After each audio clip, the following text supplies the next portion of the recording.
Hello everyone, Paul O'Halloran here from Pathway Teaching. Glad you took time out to watch this video. I just want to share with you a workshop that we have coming up, and it's going to be online, most of it, the last 3 or 4 days of it. Hopefully will be spent with us doing intensive training. This workshop is on land and house healing.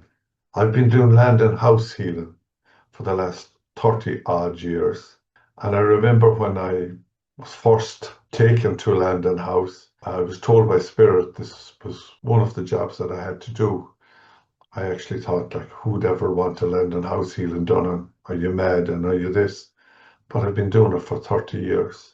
And the land now, at this point in time, at this juncture, in our evolution, in our growth, needs us more than ever to do this kind of work. And this is why I'm reaching out to you. If you're interested, please give us a call, because every one of us is needed at this point in time to do this work.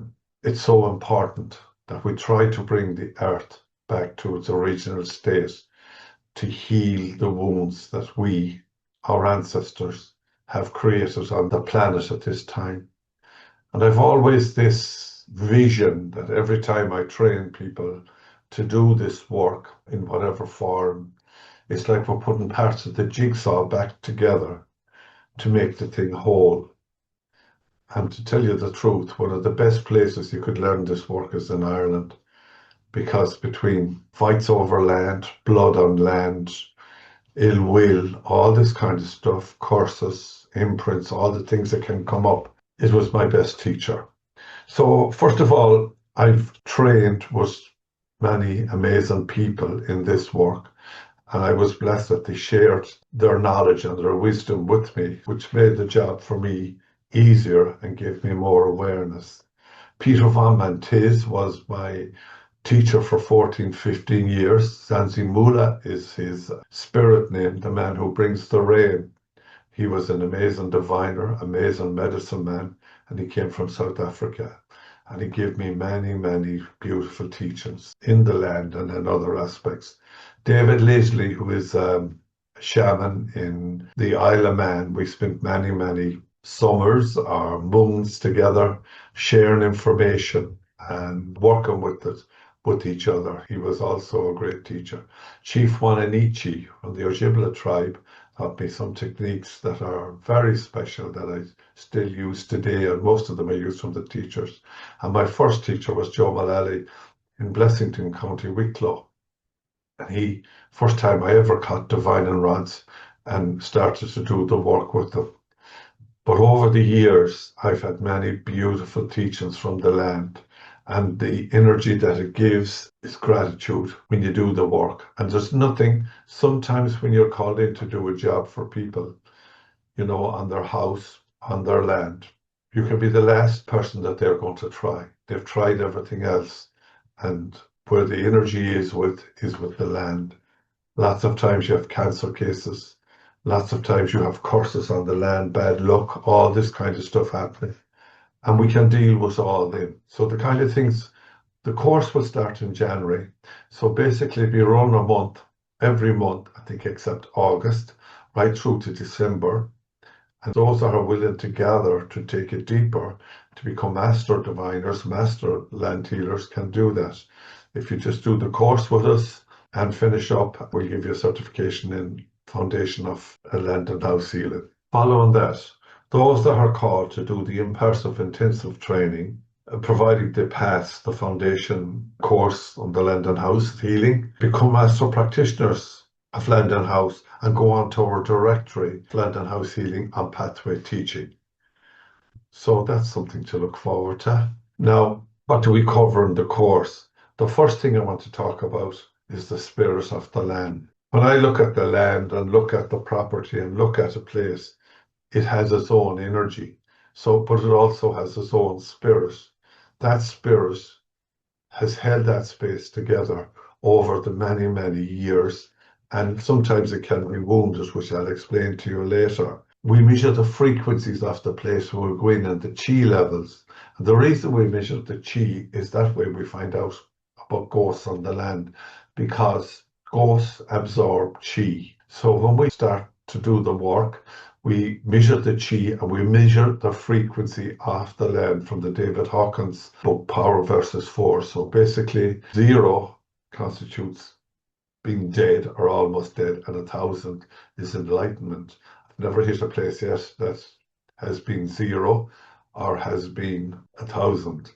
But it gives us a good indication of the energy and of the kind of stuff that the people are feeling in there, because if they're in a lower vibrational energy, there's trauma, there's stuff happening within the place, either on the land or with them.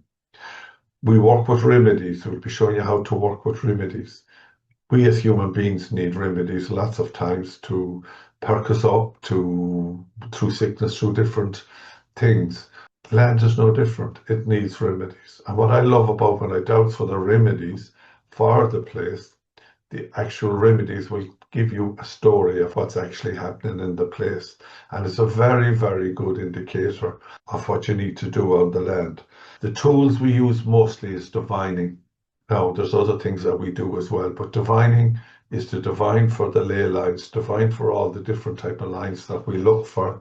I'll just enlighten you on them in a few minutes. And we use these tools to do that. Other tools to use for releasing ghosts, for releasing curses, releasing traumas, imprints, all that kind of thing from the place. Earthbound spirits, a lot of time, well, you're called to a place sometimes, and the people don't know why you're there, but they had this intuition that you needed to be there. They feel something wrong. And when they feel something wrong, it's their intuition telling them. And lots of times, people select places, and they go into this place, call me, brought me here. And look, since I came here, this is happening and that's happening. I believe that the spirits of that place brought that person there because they know at some level that person would help to heal it. So that's what it does. So the ancestors, of course, is another aspect. Don't forget that when we walk on the land, we're walking on the land of the ancestors. The people that did their earth walk before that, they have to be honored. And they come to help. And some of them can be trapped there in that place. So, it works. Now, when I was talking about the spirit of the land and how I see it, there's such a thing in Celtic shamanism as the cauldrons, the lower, the middle, and the upper.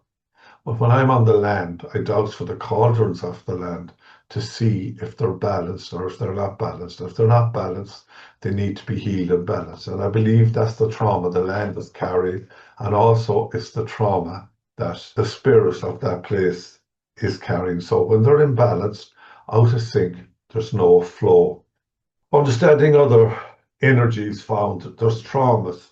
Like land is like a human being. It has memories. It carries the imprint. It carries the memories.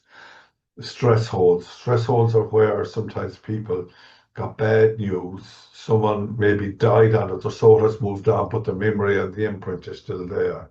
Interferencelines are lines that can come into a place and they cause havoc with people in a place, or they cause havoc with your abundance or with your health and different things. Personnel lines, the same thing, interference. There's spirit lines. These are lines on which the spirits walk. And sometimes people build their houses on these lines. Of course, they don't know that. And when they do that, the spirits are walking through the house. So that's an area that has to be dealt with. Fairy lines are another thing. And there's an old thing in Ireland that you should never belt on the west side of your house, because kind of that's where the path of the fairies go lots of the times. So there must have been an agreement between the humans and the fairies at some level. But, people have had lots of trouble with stuff like that. And we deal with that and we connect with the fairy people to see can we do a deal with it. Electromagnetic. Now, when you get electromagnetic and geopathic stress coming into the one place, if there's pylons near a place, transformers, electric wires near a place, that energy is coming into the house, and you have the geopathic coming up from below the ground. To me, that's a cocktail for disaster. All these things can be healed. So we look at 18 to 20 different items. And this is from my experience, from my teachings, from other people that have come over the years. We look at 18 or 20 different scenarios that can cause problems at the house. Now, everything that comes up on a house so far, touch wood, we can heal it. So we're here to give you the tools. So the way it'll work, there'll be a live once a month, and then I will do videos in between of different things. And the secret to this work, my friends, is practice, practice, practice. So if you are excited about this, as I am excited, because this for me is reaching out to a wider audience to share this medicine, because all I've really shared before with is my students that have come through me on the different courses. If you're called to it in any way, and I know it says sometimes you need to have a shamanic course done, but if you're called to it, please give me a call and we'll talk and we'll see what we can do to help you to get there. Because the more people we can get out there with the rods doing the magic, the better it is for the universe. And I'm looking forward to seeing you, and we'll have a good journey together. And thank you for watching this video. I'm humble. Thank you.